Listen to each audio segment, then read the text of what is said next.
শুরু করছি ফাম্মি গল্পের পার্ট 2। আজকে কাজের অনেক চাপ।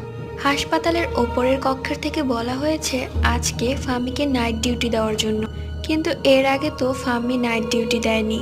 আর হাসপাতালে নাইট ডিউটি দেওয়াটাও অনেক ভৌতিক বিষয়। লোকমুখে শোনা যায় রাতের বেলা হসপিটালে নাকি আত্মা ঘোরাফেরা করে।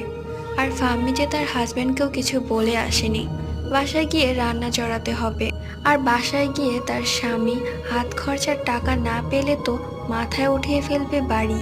সোহানা আপাকে অনেকক্ষণ অনুরোধ করেছে ফাম্মি যাতে আজকে তাকে বাড়িতে যেতে দেওয়া হয়, নয়তো সে কালকে থেকে নাইট ডিউটি করবে। ফাম্মি মূলত চাচ্ছিল তার হাজব্যান্ড থেকে পারমিশন নেওয়ার জন্য। ইতিমধ্যে অনেকবার ফাম্মি তার হাজব্যান্ডকে কল দিয়েছে, কিন্তু একবারও কলটি ধরেনি। বারবার ওয়েটিং দেখাচ্ছে, মানে কারোর সাথে কথা বলছে। ফাম্মি কি করবে ভেবেই পাচ্ছে না। পরবর্তী গল্প পার্ট 3-তে।